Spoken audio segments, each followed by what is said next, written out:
Hai, Assalamualaikum, saya Zul daripada Koponik Malaysia. Okay, dalam video hari ini saya akan tunjukkan cara untuk menggunakan multimeter, terutama dalam DC electrical system dalam kenderaan kita, dan juga dalam peralatan elektrik, peralatan elektronik, dan juga untuk projek-projek DIY. Tujuan video ni adalah supaya tuan-tuan boleh menggunakan multimeter ni dengan betul untuk menjimatkan kos membaki kereta dan juga peralatan elektrik, elektronik yang ada dalam rumah. Dan saya akan tunjukkan sekali basic troubleshoot untuk peralatan elektrik dan juga elektronik dengan menggunakan multimeter ni. Dan untuk repair ni pun memang sangat mudah dan semua orang boleh buat. Yang langsung tak tahu pasal elektrik, pasal elektronik pun boleh buat. Sebab kadang-kadang ada benda yang mudah dan kita boleh buat sendiri tanpa perlu kita hantar ke bengkel, terutama apabila melibatkan sistem elektrikal. Sebagai contoh, kadang-kadang radio tak boleh on, lampu tak menyala, horn tak bunyi, USB port tak ada power, cigarette lighter tak boleh guna. Dan mungkin sampai tahap kita boleh tukar sendiri bateri ataupun alternator. At least kalau kita tak repair pun kita boleh tahu anggaran, adakah cas yang dikenakan kepada kita tu sepadan atau tak. Saya ada seorang kawan yang terpaksa bayar RM180 untuk kerosakan yang sebenarnya cuma perlukan 50 sen saja. Dan itulah salah satu sebab yang mendorong saya untuk buat video ni. Bagi yang tak pernah tengok multimeter ni, contoh multimeter ni adalah multimeter jenis digital. Dia punya brand Sanwa, model CD771. Dan yang ni sama juga, model yang sama. Lagi satu yang ni analog multimeter. Dan hari ni kebetulan saya ada satu multimeter yang baru yang saya tak buka lagi. So kita akan unboxing multimeter ni dan saya akan tunjukkan bagaimana cara untuk menggunakan meter ni. Ok, ni dia punya brand Fluke, model 15B Plus, 600 volt, kategori 3, digital multimeter. Safety sheet ni kena simpan untuk rujukan.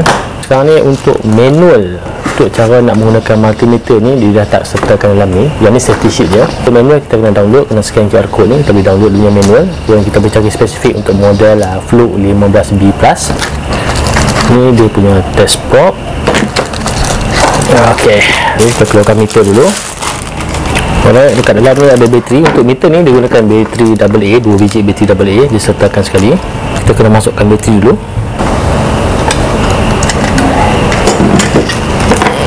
Okey, kita masukkan bateri ikut polariti dia. Positif ke positif, negatif ke negatif.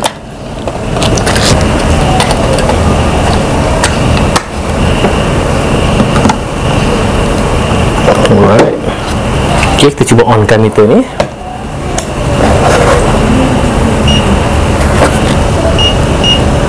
Kalau ada lampu kita tak nampak lah sebab ni siang, silau. Ok, meter yang baru tadi kita dah test. Ok, tak ada masalah.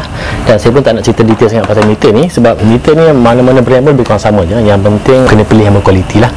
Dan saya kalau untuk meter ni, brand yang saya prefer sama ada Sanwa, Fluke, Unity ataupun Kyoritsu. Itu brand-brand yang selalu saya guna, yang saya prefer lah untuk meter ni.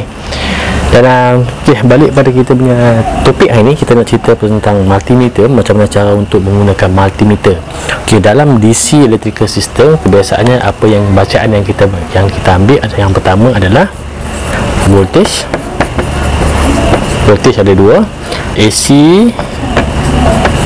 ataupun DC. Okey, sebab apa dalam DC electrical system ni kita kena ambil juga bacaan AC, sebab punca utama untuk power source untuk DC ni adalah AC. Jadi ada masa tertentu kita kena check juga voltage AC ni. Okey, yang kedua current, yang ketiga resistance, yang keempat continuity. So hari ni kita akan sentuh satu persatu. Dan yang untuk continuity ni ada cerita yang menarik sikit. Ni cerita pasal kawan saya yang kena tipu semalam tu. Ni soal continuity. Okay. Dan sebenarnya ada lagi measurement yang kita boleh ambil. Contohnya macam diode test, capacitance test, frequency test. Tapi untuk ni kita ambil basic saja dulu. Basic tentang DC electrical system. Benda-benda yang selalu, yang paling banyak kita test. Dan kalau ada yang berminat dengan peralatan ataupun meter-meter yang saya gunakan ni, boleh tengok link dekat video description. Kat bawah saya letakkan link untuk tuan-tuan beli meter-meter ni. Pertama tadi adalah voltage AC. AC ni stand for alternating current.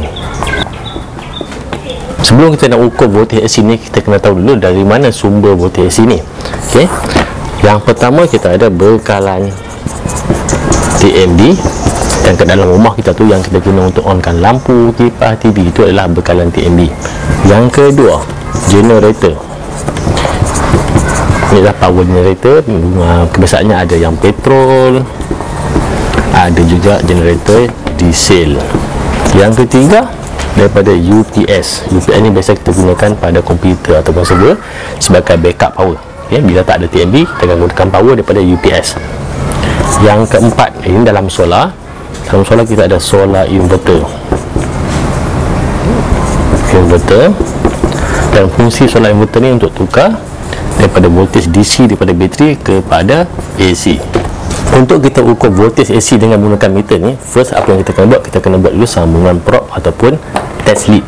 Okay, untuk yang negatif ni ataupun hitam ni kita sambung pada common, dan lagi satu yang merah ni kita sambung pada bahagian yang ada simbol V ataupun voltage. Pada tombol ni kita pilih pada pilihan yang pertama yang ada simbol voltage dan juga AC. Ini saja setup yang kita perlukan untuk kita ambil bacaan voltage AC.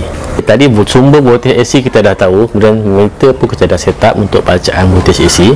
Sekarang kita nak tahu apa parameter dan apa benda yang kita nak tahu tentang voltage AC ni. Okay, sebab apa kita ukur? Yang pertama kita nak tengok voltage resistance. Ini bermaksud sama ada voltage atau tak, ada voltage ataupun ada supply atau tak.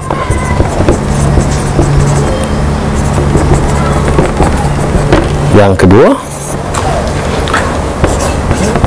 voltage value. Okay, dia adalah nilai voltage. Kita nak tahu berapa volt AC yang kita dapat. Dan kebiasaannya kalau kita dekat rumah 240 volt AC. Ketiga, voltage frekuensi.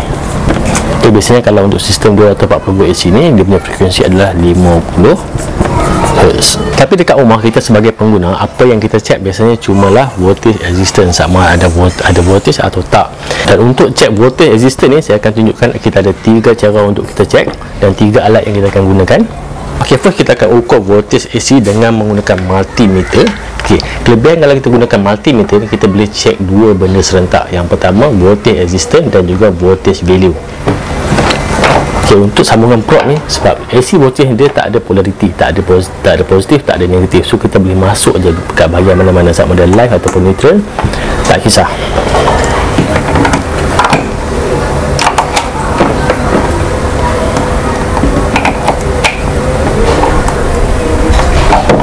Saya dah onkan supply, dan kalau kita tengok dekat kita punya meter ni, kita boleh nampak bacaan dia. Ini bermaksud kita ada voltage dan juga nilai dia adalah 238 volt AC. Okey, yang kedua, yang ni mungkin ramai orang kenal, ini adalah test pen. Dan kebiasaannya ramai orang gunakan test pen ni untuk detect sama ada power atau tak. Tapi saya personally, saya memang takkan gunakan test pen ni sebab saya pernah tengok test pen meletup di depan mata saya sendiri. Dan sejak hari itu sampai sekarang saya memang takkan gunakan test pen untuk test power. Dan saya tak kata ya, kita tak boleh gunakan, kita boleh gunakan, tapi my personal preference, saya takkan gunakan test pen sebab ada risiko test pen yang boleh meletup. Okay? Dan cara yang lebih selamat yang saya gunakan, okay, sebelum tu cara untuk test pen ni mudah je. Kita perlukan lagi satu screwdriver, kita tekan bahagian atas ni, kita masukkan kita punya test pen ni kat dalam ni, kita akan nampak lampu akan menyala kat sini. Okay? Apa yang saya guna adalah cara yang ketiga, iaitu dengan menggunakan non-contact voltage detector yang macam ni, daripada float juga, float volt alert. Sebelum kita nak gunakan ni, kita kena check dulu punya bateri. Okay, bateri ada. So first apa kita kena buat, kita kena onkan supply. Supply saya dah on, dan cara untuk kita gunakan float volt alert ni mudah je, kita cuma perlu letak aja kat sini. Kita akan nampak lampu merah ni menyala, bermaksud ada supply. Okay, kalau kita tak sentuh pun lampu ni akan menyala. Ini lebih selamat lah. Kat rumah, anak saya yang umur 12 tahun, rumah saya pun boleh menggunakan tester ni sebab dia tak perlu sentuh power source ni. Yang kedua adalah voltage DC, direct current. Sumber yang pertama untuk voltage DC ni adalah bateri, dan semua bateri menggunakan voltage DC. Yang kedua, DC adapter. Ini yang banyak dalam rumah kita, daripada AC tukarkan kepada DC. Biasanya kita pakai dekat kita punya router, dekat kita punya modem, dan juga peralatan-peralatan elektronik dalam rumah. Dia akan convert daripada AC kepada DC, dan output yang keluar daripada adapter ni adalah output DC. Yang ketiga, DC motor. Okey, yang ni kalau kita gunakan DC motor ni, kita gunakan sebagai DC generator motor. Dan untuk DC motor ni, yang ni nanti saya akan ada satu projek khas dan saya tengah research macam mana untuk hasilkan tenaga elektrik DC dengan menggunakan DC motor. Dan ni sebagai satu tenaga alternatif lah untuk kita menghasilkan tenaga elektrik selain daripada solar panel. Yang keempat ni, dalam kenderaan kita ada alternator. Dalam alternator ni dia gunakan 3-phase AC motor, tapi output yang keluar daripada alternator ni adalah DC voltage. Dan lagi satu yang dekat dalam rumah kita juga, USB. Okay, USB ni dia punya voltage 5V DC yang kita guna untuk charge kita punya handphone tu. Untuk voltage DC ni, sambungan prop masih sama, cuma kita perlu pusing kepada DC. Okey, ini simbol untuk DC voltage. Untuk kita ambil bacaan DC voltage pada bateri kereta ni, terus apa yang kita buat, kita pastikan meter dah set up pada voltage DC, dan prop merah ataupun positif ni kita akan sambung pada terminal positif, dan prop yang hitam yang negatif ni kita akan sambung pada terminal negatif bateri. Dan bacaan yang saya dapat oleh bateri kereta saya ni adalah 12.6V DC. Okey, sekarang kita punya troubleshoot yang pertama pasal bateri tadi. Tadi bateri kita dapat 12.6V DC. 12.6V ni adakah ni full charge? Bateri kereta ni walaupun dia punya sistem adalah sistem 12V, untuk bateri kereta saya ni saya gunakan bateri jenis acid biasa, dia punya full charge adalah 12.8V. Ini bermaksud 100% charge. Inilah yang kita panggil state of charge. Contoh katalah bateri tadi kita dapat 12.4V, ini bermaksud kita cuma 75%. Dan kalau kita dapat 12.2V, bermaksud bateri kita ni cuma 50% dia punya state of charge. Kalau lagi rendah, kalau 12V, dia punya state of charge cuma 25%. Kalau bateri tu kurang sampai 11.8V, bermaksud bateri tu 0%, memang tak ada charge langsung. Bateri saya tadi 12.6, jadi lebih kurang dalam 81% dia punya state of charge. Okey, tadi kita test voltage bateri dalam keadaan kereta dimatikan, dan sekarang saya akan hidupkan kereta ni. Kita akan tengok perbezaan voltage pada terminal bateri, dan saya akan terangkan kenapa berlaku perbezaan tersebut.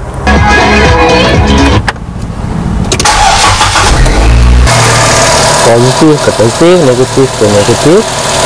Okey, bacaan sekarang 14.6V DC. Okey, enjin tadi saya dah matikan. Saya akan test lagi sekali. Kita tengok berapa voltage sekarang. Okey, sekarang 12.83.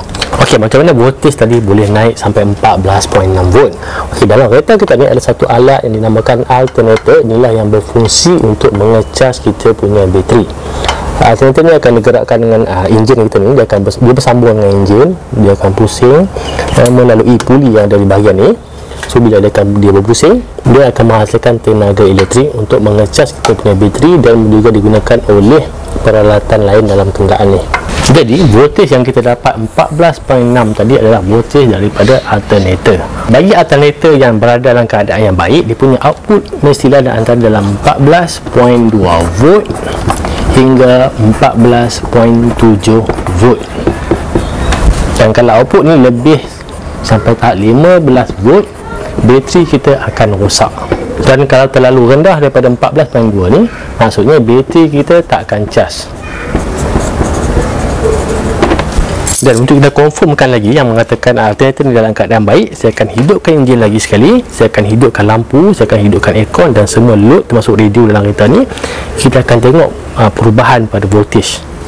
Dia sudah onkan aircon, radio dan juga lampu.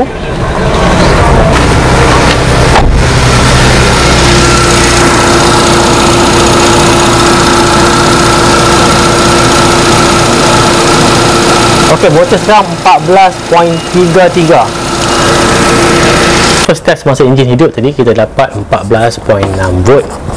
Yang ni kita tak hidupkan radio, tak hidupkan lampu, tak hidupkan aircon. Yang test kedua, yang ni kita dapat 14.33. volt. Yang ni kita hidupkan aircon, kita hidupkan radio, kita hidupkan lampu. Kat sini kita nampak ada voltage drop, okey, daripada 14.6 jadi 14.33. Ini memang normal. Tapi kalau voltage yang kita dapat tu lebih kurang dalam 13 volt ataupun 12.8, 12.7, ni bermaksud alternatif kita tu dah kurang baik, cuma tunggu masa je untuk rosak. Okay, sebab dia dah tak mampu untuk menampung, dia tak mampu produce voltage dan current yang cukup untuk kenderaan. Alternator ni memang satu alat atau komponen yang sangat penting dalam kenderaan ni, dan insyaAllah kalau ada kesempatan saya akan buat video yang lebih detail pasal alternator ni, macam mana kita nak troubleshoot masalah alternator, kemudian macam mana kita nak cuba tukar alternator ni, itu pun kalau ada kesempatan lah. Okay, sumber DC voltage yang kedua, ini banyak dalam rumah kita ada 12 volt ada, 24 volt pun ada. Contohnya dekat kita punya wifi, punya router, dekat modem dan juga peralatan-peralatan elektronik memang menggunakan DC. Jadi untuk convert AC kepada DC ni, kita gunakan DC adapter ni. Input AC, output adalah DC. Okey, yang ni contoh adapter 24 volt. Okey, kita cuba pasangkan dan kita akan test betul tak output ni. Model yang hujung ni yang saya pegang ni, yang ni kita panggil DC jack. Okey, macam mana kita nak tahu mana satu positif, mana satu negatif? Dekat sini ada label. Tu bahagian tengah ni adalah positif dan yang luar ni adalah negatif. Boleh tengok dekat kita punya adapter ni. Jadi kita nampak bacaan 24 volt DC, bermaksud adapter ni dalam keadaan baik. Sumber voltage DC yang seterusnya adalah daripada DC motor. Ni contoh DC motor. So kita test dulu. Kalau saya bagikan supply, tengah positif, bahagian luar ni adalah negatif, so motor ni akan berpusing. Tapi kalau kita pusingkan motor ni secara manual, dia akan menghasilkan voltage DC pada kedua-dua terminal ni. Ini projek yang saya tengah buat sekarang untuk menghasilkan tenaga elektrik dengan menggunakan DC motor. Sekarang saya akan cuba untuk generate voltage DC daripada DC motor ni. So kita akan sambungkan negatif ke negatif dan positif ke positif. Okey, motor dah set pada voltage DC. So saya akan cuba pusingkan motor ni untuk menghasilkan voltage DC. Bila saya pusingkan motor ni, nilai voltage akan keluar pada meter tu, boleh nampak, dan nilai ni tu fluctuate, naik turun. Ini bergantung pada kelajuan saya pusing ni. Semakin laju saya pusing ni, voltage akan jadi semakin tinggi. Yang ni kita simpan untuk next project. Saya akan tunjukkan cara macam mana kita nak buat generator dengan menggunakan DC motor. Okay, lagi satu sumber untuk voltage DC adalah daripada solar panel. Ini contoh solar panel. Daripada solar panel ni dia akan menghasilkan voltage DC. Kita cuba test, tapi mungkin tak tinggi sebabnya sekarang ni memang tengah hujan ni. Okey, output saya dapat 19.9 volt DC. Okey, kalau nak tahu pasal solar power system ni, boleh tengok link video kat atas ni. Okey, masa habis PKP tu, kebetulan saya lalu dekat depan kedai spare part yang jual bateri, dan saya tengok ramai yang tengah beratur untuk beli bateri.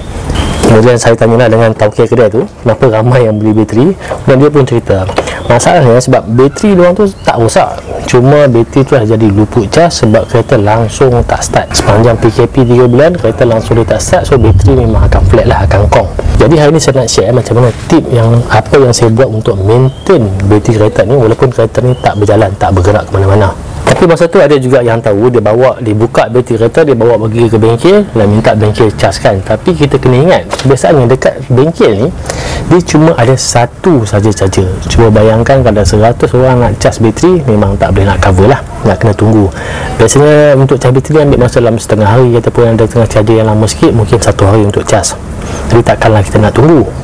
Jadi kebanyakan orang dia ambil keputusan dia tukar bateri baru. Jadi apa yang saya guna, saya gunakan charger ni charger Bosch C7. Okay, charger ni boleh berfungsi, okey, nama pun charger untuk cas bateri, dan juga kita boleh gunakan untuk maintain bateri dalam kereta kita. Selain pada tu, dia juga ada function untuk regenerate. Gunanya kalau macam bateri kita tu dah over discharge dalam tempoh masa yang singkat, kita masih boleh regenerate dan kita boleh repair bateri tu dengan menggunakan function regenerate ni. Dan lagi satu, charger ni pun ada power supply mode. Maksudnya kita boleh tukarkan charger ni menjadi power supply untuk kita hidupkan peralatan elektronik dalam kenderaan ataupun dekat mana-mana saja yang menggunakan 12 volt DC ataupun 24 volt DC. Sebab charger ni kita boleh gunakan untuk 12 volt dan 24 volt DC. Untuk gunakan charger ni pun mudah je. Dia ada dua klip ni. Satu kita sambungkan pada positif dan satu kita sambungkan pada terminal negatif. Merah ke positif dan lagi satu ke terminal negatif. Kemudian untuk power source menggunakan AC power source, sambungkan kepada plug. Charger ni automatik dia akan mula proses charging. Sekarang ni apa yang berlaku, charger ni dia akan detect berapa voltage bateri ni. Kalau bateri ni low voltage, dia akan mula proses charging, dan bila dia dah charging dan bateri ni dah penuh, dia akan maintain bateri ni supaya bateri ni takkan flat, biasa kita panggil takkan kong lah. Masa PKP tu apa yang saya buat, saya keluarkan charger ni, saya letak dekat luar,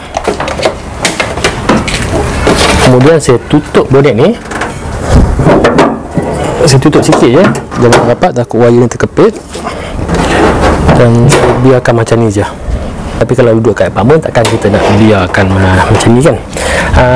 Silap charger hilang, bateri pun hilang. Ok, so lagi satu cara, kalau kita duduk kat apartment, apa yang kita boleh buat, kita boleh keluarkan bateri ni, kita buka bateri, bawa masuk dalam rumah dan kita charge dalam rumah.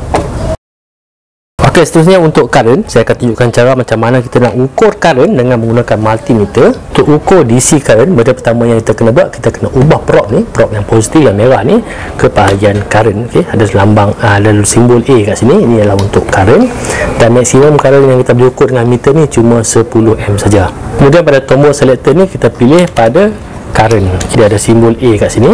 Ini adalah untuk DC current. Kalau kita nak ukur AC current, kita tekan je butang kuning ni, dia akan tukar kepada mode AC current.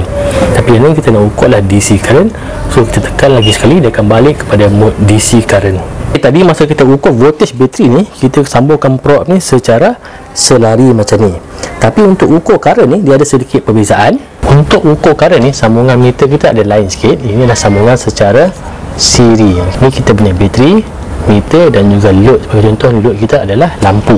Bahagian negatif kita akan sambung terus kepada kita punya load, dan positif daripada bateri akan masuk kepada meter dekat probe yang positif, dan keluar balik ni probe yang negatif akan sambung ke bahagian positif kita punya load ataupun lampu.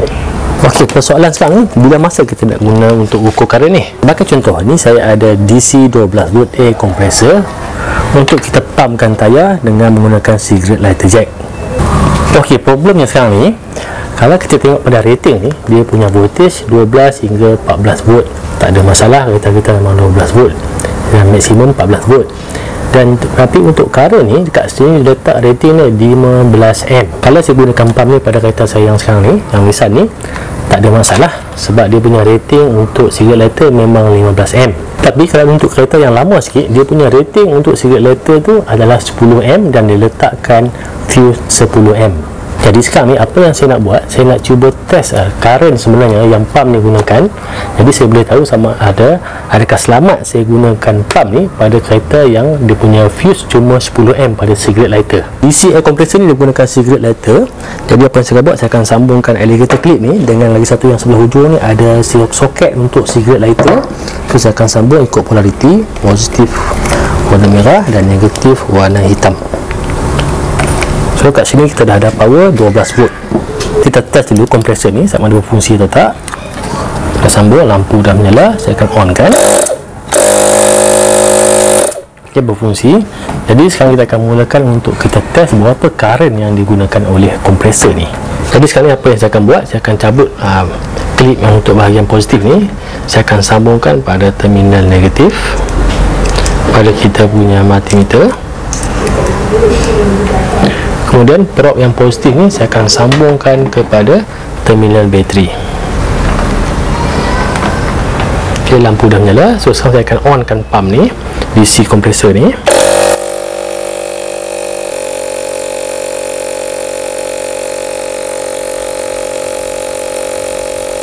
Kita dapat tadi 6.32A, tapi ni belum tentu selamat, sebab tadi kita pump tak sambungkan pada tayar, tak mengalami beban yang tinggi.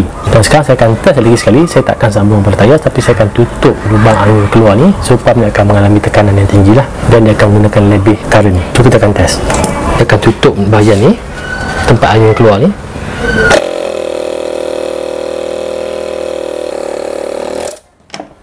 Ok, kita dah test tadi kita dapat lebih kurang dalam 9A lebih lah, paling tinggi dalam 9.08A.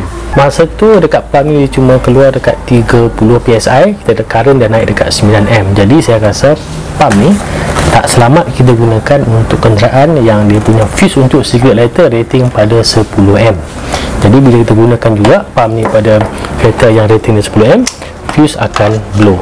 Dan saya rasa kalau biasanya kalau kita isi tayar, saya rasa dalam 40 PSI. Tak dapat teruskan lagi, saya tak dapat pump sampai 40 PSI sebab saya takut nanti fuse ni akan blow. Sebab dalam meter ni punya fuse cuma 10M saja. Mungkin juga kita boleh guna pada kereta yang fuse dia rating 10M, tapi kemungkinan untuk fuse tu blow tu tinggi lah.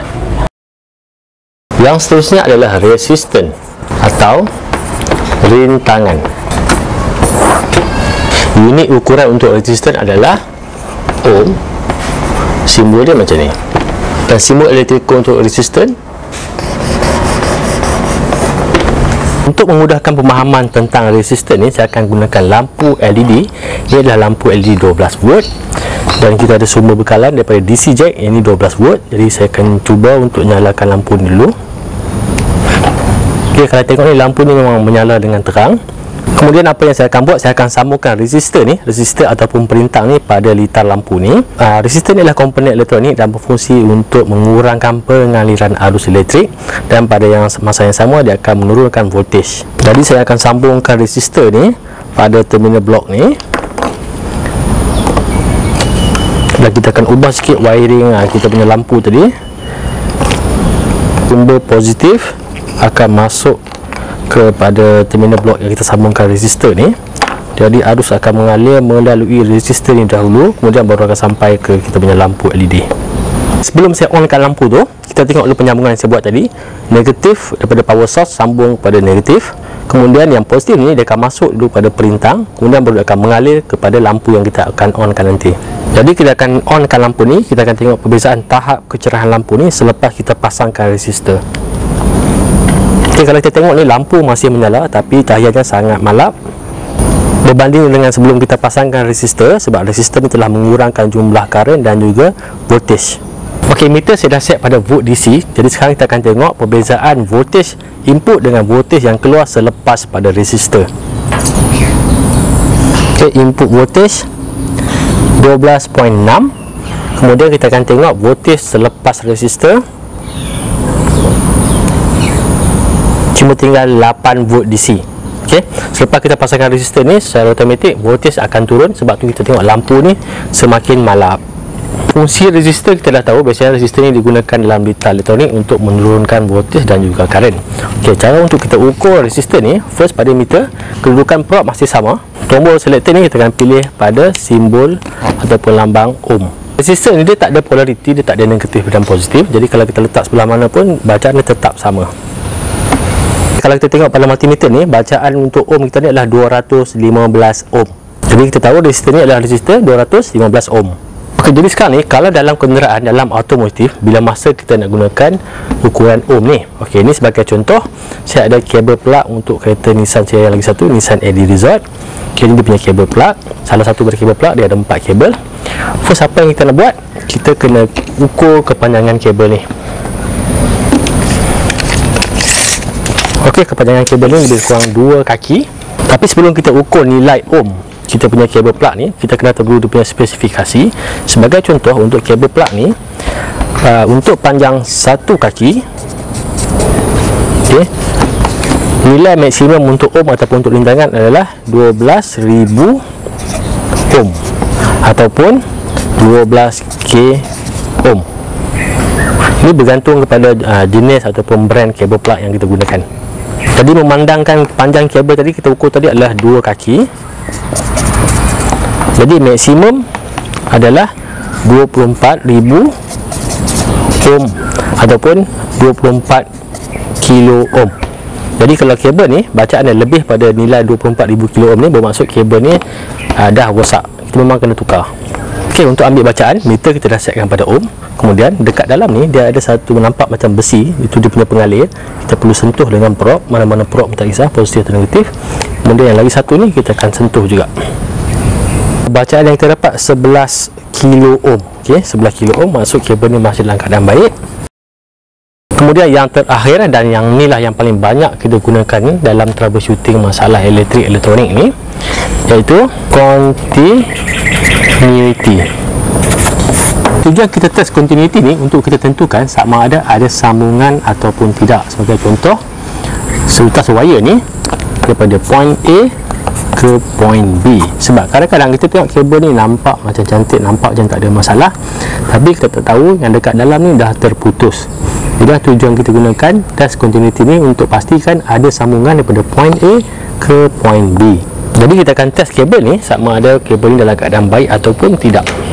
Okay, kita akan test pada point A ke point B. So satu probe dekat A dan satu probe dekat B. So kita boleh dengar bunyi beep, bermaksud kabel ni dalam keadaan baik. Okay, katakanlah kita ada satu charger laptop, kita sambung kat plug, kemudian kita cucuk pada laptop tapi tak charge, bateri tak masuk charge. Jadi untuk kita troubleshoot adapter ni, benda pertama yang kita boleh buat, kita akan check voltage. Kita sambung pada plug, kita onkan plug, kita tengok ada tak voltage keluar kat sini. Kalau tak ada voltage yang keluar, kita akan check dulu pada kabel AC ni, AC cord ni. Kita akan gunakan continuity. Sama juga yang tadi, daripada point A ke point B, kita masukkan dalam lubang ni, pilih dulu salah satu, dan kita cuba test pada kita punya plug ni. Okey, ada bunyi beep, ada sambungan. Kemudian kita pilih lagi satu yang sama juga. Okey, ada bunyi beep. Ini bermaksud kabel ni dalam keadaan baik. Tapi katakanlah kita tak dengar bunyi beep tadi, bermaksud tak ada sambungan, apa yang kita boleh buat, kita boleh tengok kat dalam ni. Sebab kat dalam plug ni dia ada fuse. Okay, macam mana kita nak pastikan fuse ni dalam keadaan baik? Kita akan gunakan continuity.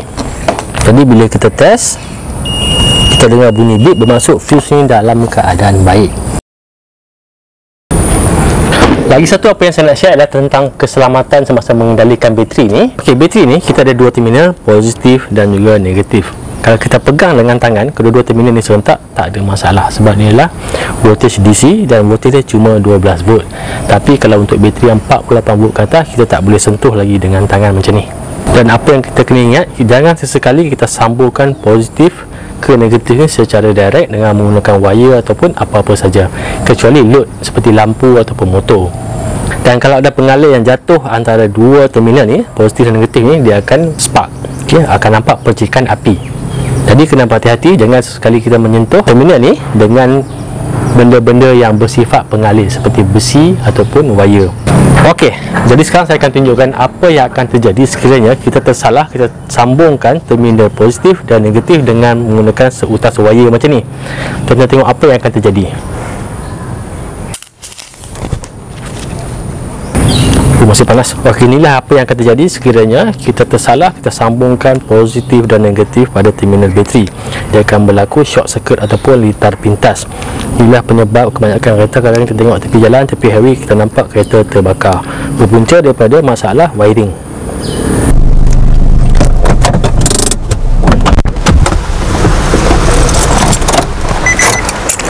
Okey, berbalik pada cerita pasal kawan saya tu. Okey, kawan saya tu dia beli vacuum. Okey, vacuum dalam kereta yang menggunakan cigarette lighter jack. Tapi masa dia beli tu, dia tak tengok rating pada vacuum tu. Okey, rating pada vacuum tu adalah 15 dan kereta dia cuma 10 pada cigarette lighter. Jadi apa yang berlaku, fuse dia dah blow, fuse dah terbakar. Jadi dia bawa kereta tu, dia pergi ke bengkel. Mekanik tu bagi tahu dia wiring kereta dia dah terbakar. Okey, dia punya wire dah terbakar, dia punya cigarette lighter jack pun dah terbakar, kemudian fuse pun blow, fuse tentulah blow. Okey, itu memang normal dan saya pun rasa sepatutnya apa yang jadi cumalah fuse blow, sebab fuse ni berfungsi untuk mematikan litar jika berlaku overcurrent ataupun short circuit. Itulah fungsi fuse. Kemudian bila saya tanya dia balik, betulkah wire terbakar? Dia beritahu wire tak terbakar, wire tak tukar pun, mekanik tak tukar pun wire, bermaksud wire tu dalam keadaan baik. Dan cigarette lighter jack pula, mustahil cigarette lighter jack boleh terbakar sebab fuse dah putuskan litar. Jadi kesimpulannya, kawan saya tu dia terpaksa menanggung kos yang agak tinggi. Yang pertama untuk cigarette lighter jack harga dia cuma dalam RM15 saja macam tu untuk satu set. Kemudian fuse 50 sen. Okey, itu saja kos dia yang sebenarnya. Dan pasal cigarette lighter jack tu dia tukar, tapi cigarette lighter tu masih elok. Jadi itulah yang menyebabkan kos dia semakin meningkat ditempur dengan upah dan sebagainya. Dan kalau nak dikatakan disebabkan kos upah yang jadi tinggi, tapi takkanlah tinggi macam tu. Sebab kalau saya macam saya pergi servis kereta dekat Nissan sendiri pun, labor charge cuma RM60 saja. Dan saya tanya berapa tempoh masa perbaikan tu, Kawan saya beritahu tak sampai 1 jam, dalam setengah jam itu dah siap. Okey, jadi sekarang saya akan tunjukkan dekat mana lokasi fuse, khususnya untuk fuse cigarette lighter jack ni. Macam kereta saya, dia ada kat dalam ni. Sebagai contoh, ni lah kotak fuse yang berada di bahagian dalam kereta saya ni. Kalau kita tengok kat sini, kita ada fuse 10M dan juga 15M. Yang merah ni adalah 10M dan yang biru ni adalah 15M. Jadi sekarang ni macam mana kita nak tahu yang mana satu fuse untuk cigarette lighter? Okey, pada bahagian penutup yang kita buka ni, kat sini ada legend yang mana satu fuse untuk cigarette lighter dan nilai dia punya fuse. So, macam ni kalau tengok, untuk cigarette lighter 15M, warna dia mesti warna biru. Jadi saya tahu ini adalah fuse untuk cigarette lighter jack sebab warna dia biru, dan rating dia adalah 15M bersebelahan dengan fuse 10M untuk audio. Untuk kita keluarkan fuse ni, kita boleh gunakan tool yang disediakan ni. Ni ada, kita ada fuse puller di bahagian atas ni yang warna hitam ni. So kita keluarkan dulu fuse puller ni. Caranya kita perlu picit sikit, kemudian kita tarik keluar puller ni. Okey, katakanlah kita nak keluarkan fuse untuk cigarette lighter jack yang ni. Jadi kita masukkan dekat fuse cigarette lighter jack. Dia akan melekat macam ni. Kemudian kita picit sikit pada bahagian ni, kemudian kita tarik keluar. Okey, untuk kita test fuse ni, meter kita set pada function continuity. Kemudian kita letakkan probe pada kaki fuse ni. So kalau ada bunyi beep bermaksud ada continuity dan fuse ni berada dalam keadaan baik. Dan lagi satu apa yang kita boleh buat, kita boleh buat physical inspection. Kalau kita tengok fuse ni, kalau fuse yang dah blur, kita akan nampak hitam dekat dalam ni, dan kita akan nampak bahagian yang bentuk macam U ni dia dah terputus. Okey, untuk beli fuse, kita kena pastikan fuse yang kita nak beli tu mestilah saiz yang betul. Ni adalah contoh fuse jenis mini. Kereta ni pakai fuse mini, dan kereta saya lagi satu yang Edge Resort tu menggunakan fuse standard, dia besar sikit pada ni. Dan rating untuk fuse mestilah sama dengan fuse yang kita nak gantikan. Contoh kalau fuse tu 10M, so kita kena ganti dengan fuse 10M. Dan kalau fuse tu 15M, kita kena gantikan dengan fuse 15M. Okey, nampaknya sampai setakat ni saja untuk video kali ini. Hujan pun dah makin lebat. Semoga apa yang saya kongsikan ini dapat membantu tuan-tuan semua. Dan jangan lupa like dan subscribe YouTube channel Component Malaysia. Jumpa lagi. Assalamualaikum.